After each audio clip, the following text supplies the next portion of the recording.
Welcome to the Ultra Street Fighter 4 World Warriors of Capcom Cup Player Series Showcase. My name is Ultra David. And I'm James Chen. This is the video series where we go through all 16 of the qualifiers of Capcom Cup 2014, which is going to take place on December 13th at the Warfield in San Francisco. And if you're not able to make it there live, you can catch it on twitch.tv/Capcom Fighters. And subscribe to them, so as soon as it starts up, you know it's going to start up. It's going to be pretty great. Definitely do not want to miss. So there are two different ways to make it into Capcom Cup. One way is by winning one of 10 tournaments outright. Those are the automatic qualifiers. But then there are 6 other players who qualify by getting points, which are given out for doing well at tournaments all over the world throughout the past year. Today we're going to talk about a player who won one of those automatic qualifiers. Not just anyone, though. Yes, he won the qualifier. Yeah. Pretty much the largest tournament in fighting game history. Yeah. Took place this last year, which of course is Evolution 2014. And a record field, I believe, of around 1,600 players, 1,600 plus players, Yeah. all competed in Ultra Street Fighter 4. Yeah. Only one man came away victorious, and that is Luffy. That's right. Yeah. Yep. So Luffy from France, a Rose player, has been playing Rose since he started. Yes. Interesting to note about his background in fighting games. Okay, some of the players that we're going to be talking about have they been playing for 15, 20 years in some cases. Not Luffy. No. Luffy started playing in Street Fighter 4. He picked up Street Fighter 4, and 4 months later, he went to his first tournament, and he won that tournament. And that was just a few years ago, okay? Yeah. And it only took him a few years to get from that point of he won his first ever tournament to winning EVO. That kind of rapid progression is remarkable and super rare. He must just be thinking to himself like, wait, what's so hard about these Right. fighting games? You know, this is easy stuff, man. Right. So, yeah, I mean that's ridiculous. But I mean, the interesting thing about it is during those 4 years, he's been really strong. He's been playing really well, making a huge splash in Europe, and doing really well. You know, with Rose, even back like in Super when Rose wasn't even considered necessarily the strongest character. In fact, I kind of remember in Super she was considered pretty low tier. Well, she wasn't great. I think she was around mid, but whatever. She wasn't that great a character. Right. You know, that character has gotten a little bit better, but he hasn't switched away. And you can really see that he has a mastery of it now, I think. Yeah, and here's one thing that I would like to talk about a little bit. I mean, after he won EVO, there was a lot of talk of, oh my God, Rose overpowered. Oh, Rose is too good. You know, happens. Luffy won only because he used such an overpowered character. Yeah, no. Yeah, but No, one of the main reasons why, you know, we bring up the fact that Luffy performed so well back then is he was doing great with Rose before she's in. I mean, yes, she's really good right now. she's a good character. I don't even think she's the best character in the game. I'm not sure who that is. Yeah, and how good Rose is in Ultra is way less than how the best characters were in every other version of Street Fighter 4. Can you imagine that critique having happened in Third Strike? Oh, he won with Chun-Li or Yun or Ken. Yeah, he did. That's how it goes. Yep. Oh, exactly. Cole won with Dalsum. Well, yeah, he did. Yeah. That's what happens. Yep, you know? exactly. So it's a silly argument. Fighting games are games of choices, and one of the choices that you make is about which character you use. You don't need to use a bad character. You don't need to use a good character either. I think in this version of the game, you can use any of 2/3 of the cast. And in Capcom Cup, there are lots of different characters represented. So, you know, Rose is a good one, but I don't feel like we need to talk about her as being so good any more than we need to talk about any of the other characters there being so good. I mean, here's the thing, right? We've seen a lot of players who are super good with a character that's not necessarily top tier, switch to top tier and still not perform as well. Yeah. There is definitely a bond between player yeah. and character. And one of the things about Luffy is that his bond, his understanding of Rose is so precise. Like, you can see when the way he plays Rose, you can tell he has been using her for 4 years. That's true. Yeah. Yeah. So let's talk about his style, Luffy's style. What jumps out to you the most? You know, like I said, there's a lot of accuracy in the way that he plays Rose. And I feel like he's very, I don't want to call it bulldogish because that makes it sound like he's always on the offense, but he's really good at doing what he wants and getting and persistent about getting the match to play out the way he wants to play it. Yeah, I think persistence is a good term. It's really tough to throw him off of his game. He has things that he knows are good, and so he goes to them consistently. Yeah. And he doesn't like to let go of those ideas. Usually they're the right ones. Yep. You know, so that's fine. But while that's happening, he has great spacing. I love his spacing. I love how he uses Rose's Ultra 2, the orbs. Part of that is involved with the spacing, that he just is at this exact range where he can maximize their use. You know, he has great execution. He has a great understanding of the mix-ups. When we talk about tough to get him off of his game, it's not just about using tactics or general strategies. It's about making him overthink things or underthink things. Right. Okay. You know, it's about shaking him. Yeah, shaking him. It's hard to shake or him. winning those little 50-50 situations. He tends to win those. You know, he knows sort of what the right call is when it comes to those situations. Yeah, and on top of all that stuff, really, really solid fundamental play, really good footsies. Oh yeah. You know, like I said, back when Rose wasn't considered one of the strongest characters, you could tell that his footsie game was really strong. He was really slippery. That was one thing that I always like to describe. Yeah, his great Rose. mobility. Yeah, it was very hard to chase down his Rose. Yeah. And so he just has a really understanding of the flow and the spacing and the pacing of a match. Yeah, absolutely. And you know, obviously he won Evo. He's one of the best players around right now. Yeah. He had been one of the best players, I think. Oftentimes in other parts of the world, not in Europe, you know, we don't get to see the players from there very often. Right. And so that, I think, has led to some inaccurate underestimation. Underestimation. Yeah, underestimation of how the players there perform. Yeah, he has been consistently placing top 3, top 2 in Europe for a very, very long time. Very long time. Right, but people are always like, well, would that play out the same way if it were elsewhere? Because at one point in time in Europe, at one point in time in Europe, Ryan Hart was kind of like the dominating guy. And then I remember when Luffy started coming into the scene and he would start beating Ryan Hart at a lot of these tournaments. And I was like, who is this Luffy guy, you know? But look, now when North America sends players to Europe, we don't do that well, okay?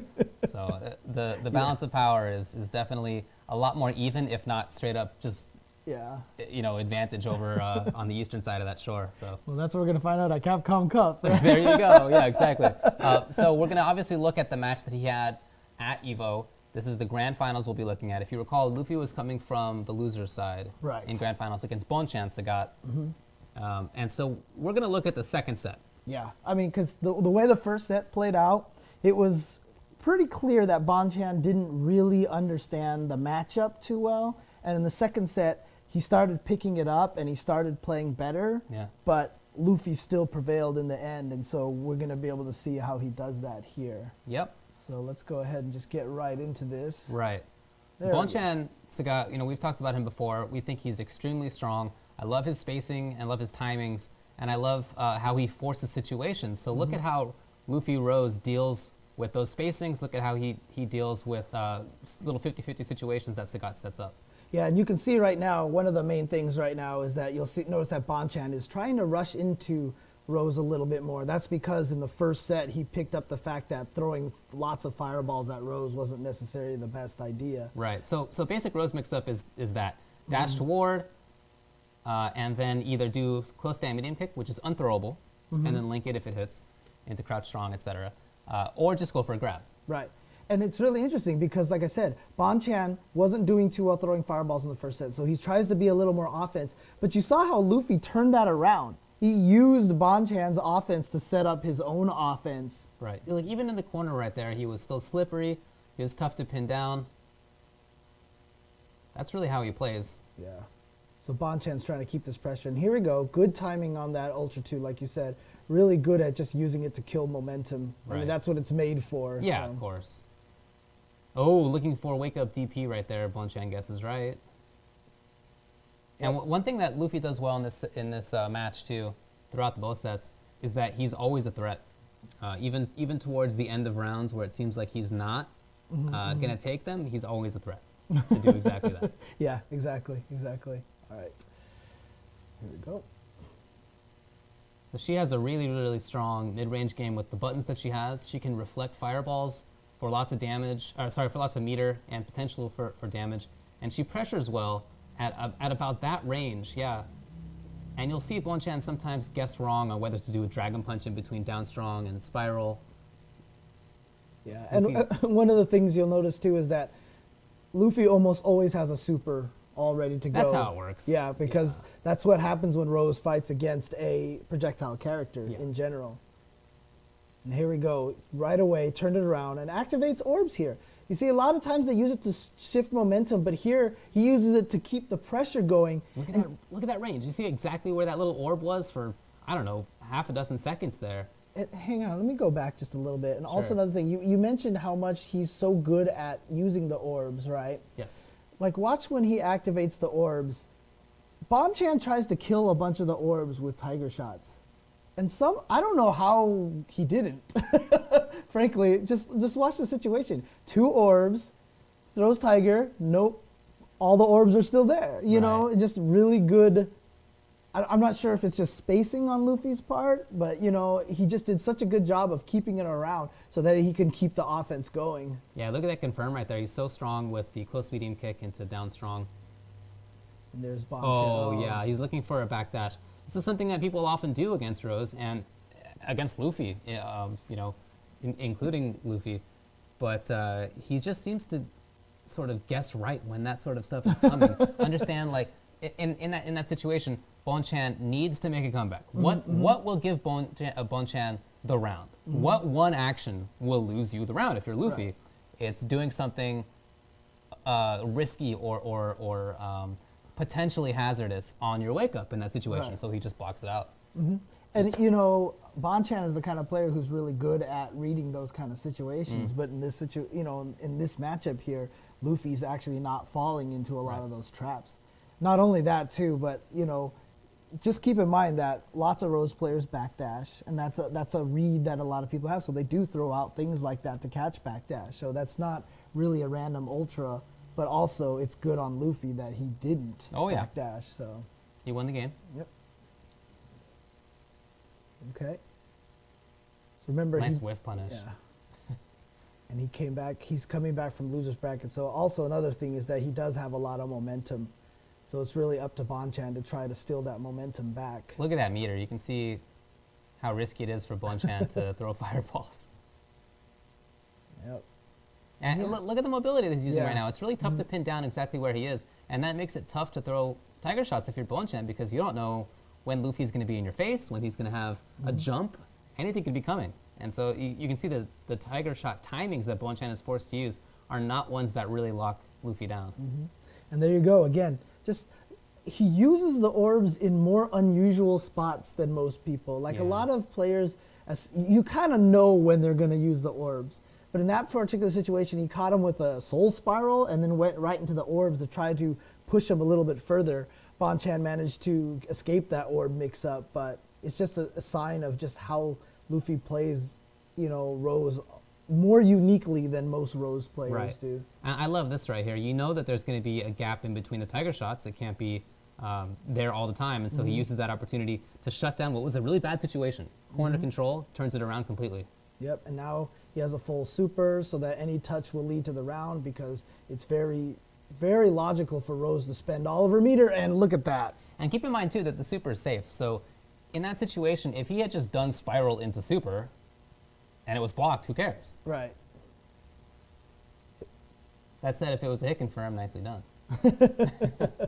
It is very hit confirmable. Yeah, it's hit confirmable. Yeah, the soul spiral is very, very hit confirmable in the super. But I think he was just going for it because he canceled it really fast. Yeah. All right. So he stole that round here, and you can see Bonchan, again, trying to play very aggressive and just doing a good job right now. Luffy's trying to mitigate as much damage as he can get, backdashing in the corner. Right. Always slippery. Yep. Look at that fireball right there. That fireball takes some frames to get going. And he was in the corner and he still brought it out. It's a lot of guts. Yeah. All right, so he swapped sides here. And it's like you said, he's still dangerous despite the fact that he was down on so much life. You can see he almost built up a full super bar again. And any one hit then would have equaled like 40% damage at that point. So yeah, it doesn't feel like he feels like he's ever out of it. Some players you'll see they look like they're out of it a little bit. I just don't get that sense with him. Yeah. So like I said, he's very, like I said, I don't want to make it sound like he's stubborn. He's just very, very confident. Yeah, he's confident. He's secure. That he knows. You know, he knows what's going on. Calm is the word I'm looking for. Yeah, very calculated. Yeah, you can see here, Bonchan really wants to work to push Rose into the corner, and that's not easy to do. Right. And see, right away he gets out of there. Look at that spacing. Yeah. Dash up, perfect timing. One game away from winning Evo. Yeah. Just great measuring on those orbs. Just really understanding the timing of the orbs and such. Yeah. And it was interesting too that he went for the EX spiral there, which got the knockdown for him, and then he still had one orb to play a mix-up with afterward. That's cool. Yeah, and see right there, good spacing on the anti-air slide, goes right into the throw. And he's trying to time it so it's a little bit more meaty so he can't be punished on block. And again, we've seen this a couple of times where he just kind of just jumps at Sagat while he's in the corner and he's eaten a couple of uppercuts. But I don't think he's really worried about it because the uppercut really doesn't do that much damage, you know. And here we go again, always using, like, I feel like Luffy uses the orbs more offensively than most Roses. Most Roses use the orbs very defensively and try to turn it into offense. Luffy actually uses it to maintain offense. Like, he has offense and then he'll activate orbs to try to keep it going. Yeah, just Bonchan doing a good job here. You know, keeping Rose out, and you can see she's just trying to get back there and build more meters so she can use this. Well, she's a big threat right now. She has orbs going, super is ready. You know, one confirm right now could take off a good chunk of life. Right. Just a little too close there. Good stuff to Bonchan to know to punish that and how to punish that maximally.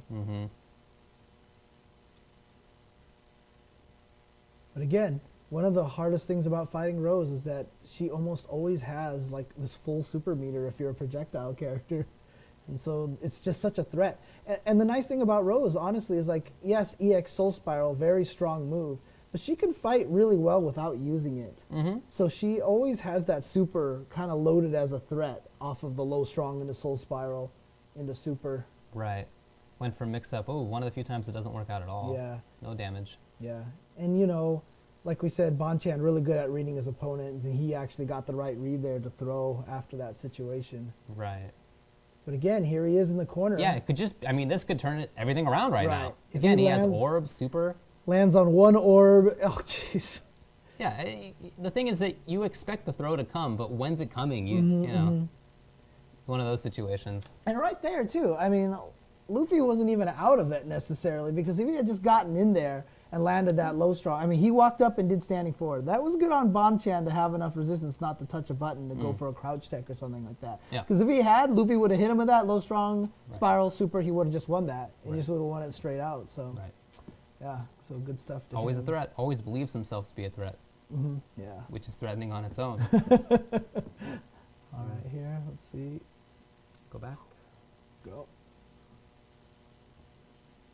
This is a game that Luffy's comfortable with. Yeah, Bonchan ends it. Doesn't want to get involved in that fireball war. You see the meter down there on the bottom left. She builds it so quickly. Yeah, she has one whole bar more than Sagat already. Over one whole bar now.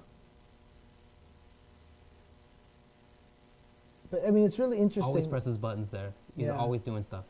It's really interesting because Bonchan has been able to be successful with putting Luffy into the corner a lot of the times. Yet somehow it just doesn't feel like it's paid off that well. Usually getting someone into the corner is a sign that you are outplaying your opponent. But I just never kind of got that feel this entire match. Well, the thing is, that the way that Luffy plays is all over the place. He's one side of the stage, he's on the other side of the stage. So I don't feel like he thinks that being cornered is that bad. You can see the way he fights there. Still presses buttons, he's still active, he's still backdashing. Look at this. Yeah, that's a great example. Great example. It doesn't seem like he's too concerned about it. Wow, just goes for the Ross. Wanted chip. Yeah, he was almost close enough for the chip. But such a threat for chip there, and so smart of him to not actually bring a chipping move out. You know, he knew what was going on. He was threatening Chip to force Bonchan into the air. That's exactly what happened. Luffy's that tournament Evo point. Yeah. And again, I mean, he won the first set pretty solidly, so you know he's feeling super confident right now. Yeah. And that's just, like I said, that's one of his traits. You can even kind of see it on his facial expression. Yes. He just doesn't look nervous. No, he looks very confident. And, you know, we joked about it, how he just kind of came in and all of a sudden he won in, like, his first tournament or everything like that. But that means a lot. That builds a lot of confidence. And if you're just, like, all of a sudden becoming, like, top 3 player in your entire continent... Yeah. You know, in such a short span, because remember, he was already this good in Super. So it was only like a year and a half that he was already one of the biggest threats in an entire continent. Yeah, he definitely has good reason to be confident. Yep. You can see here, just... Look at that dance. Look at that spot right there. I love that little spot he was dancing at. Yeah, let's go back. So strong. Take a look at that again. It was just a range where he could do anything. He could EX spiral through a tiger shot. He could press buttons and harass. You know, he could react to a jump with crouching fierce. Right here. Look at this control. He could do crouching strong into spiral. Right there, yeah. Yeah. Now, just kind of, you know what? He knows Bonchan has to come in, so you can see him now. Basically, Bonchan's hurried. Yeah, Bonchan's worried too, and yeah, he's baiting Bonchan into making a mistake right now, which sort of happens. Yep, there it was. There it is. Just goes for that, and there it is. Luffy has won. Wait, hold on. I want to see Chris Lee. Oh, yeah. Chris Lee! Oh, charging in! Hang on, let's go back. That's such an important replay here. You can see where my mouse pointer is right there. Chris Lee. There he comes! Yeah. No, shout outs to Chris, though. Yeah. No, but I mean, so keep in mind that because he won Evo gives out the most points out of all the events. So right now, Luffy is going into Capcom Cup seeded #1. Yes, he is the top seed. And since then, I mean, he's won a bunch of tournaments in Europe afterwards. To do very well. Absolutely, exactly. yeah. He's continued to keep it up until just recently. Last weekend, he hadn't lost to more than 2 people in a major tournament since before Evo. So at Evo he lost to Shen, and there was another tournament where he lost to Valmaster twice. That was it. Okay. That's so crazy. What else can you say? Yeah. And again, I mean, I know a lot of people are going to try to give the credit to the character. But that just seems so strange to me. I don't see people very often saying, you know, pointing out rows. Okay, somebody has Yun, somebody has Evil Ryu. I don't know. Those characters are good, but no character in this game is that crazy. Right. I mean, especially Rose. It just sounds so strange. She's a good character, and I think that she's one of the best characters in the game. But I don't know why you would have a conversation about. I mean, let's put it this way: Fudo won an Evo with Fei Long. Yeah. No one was like, "Well, Fudo's not that good," because Fei Long. No, Fudo's amazing, right? It just seems so strange. Infiltration won with Akuma. No one was like, "Akuma's too." I mean, those Fei Long and Akuma in those games that they were in were better in those games than Rose's in Ultra. For sure. Yeah. You know? I think you're right that a lot of that was just people who didn't really like the fact that a non-North American won, that a non-East Asian won. That Europe won Evo before America. Yeah, that's right. And I understand. Look, I'm from North America. Okay. I wanted us to win, but you have to give credit where credit is due. He was the best player that day. The list of players that he got through, ridiculous. Yeah, because he got sent into the losers bracket pretty not early. Not early, but he had to make it back through a lot of great great players, and he did. And he was dominant in doing it, and he continued to dominate tournaments after that. Yeah, he's one of the real top players at this thing. And you know, and you know, we talked about the history, and shout outs to James Bardolph for helping us with that. But a player that can get that good this fast at the game, obviously has some very natural talent in Oh, yeah. this game. So, you know, you cannot just take any credit away from this guy. This guy is such a strong I really player. think that if you were to make a short list of the players who you think are the biggest threats, he's on there. Oh, yeah, for sure. He's on for there. sure. Hmm. Yeah. And again, that's going to be Capcom Cup, which is on December 13th at the Warfield in San Francisco. It's Yep. going to be super fun. Yep. If you can make it, I believe there's still some tickets left for that. And if you can't, then watch it on Capcom Fighters TV. That is, I'm sorry, no, it's just twitch.tv/Capcom Fighters. Yes, their YouTube channel is Capcom Fighters TV. Well, that's where you're watching us right now, so Yeah, you exactly. probably know about that. But yeah, definitely subscribe to that. It's going to be so much fun. It's going to be super exciting. I mean, it's coming up. I'm like, Yeah, coming up. Absolutely. really, yeah, I'm jazzed. So if you like this kind of thing where we analyze matches and we talk about players and their histories and their backgrounds, and you like news and things that are going on in the fighting game community, you should check us out. We do live shows at twitch.tv/UltraChenTV, and then we put them up later and have assorted other stuff at our YouTube channel at youtube.com/UltraChenTV. Yeah, we definitely try to, have educational shows on how to play fighting games from beginner levels to expert levels, and then just talk about everything. I mean, if you want to keep up with all fighting game news that's just been going on, definitely check it out live. So. All right. Well, thanks for joining us, and we'll see you soon at Capcom Cup.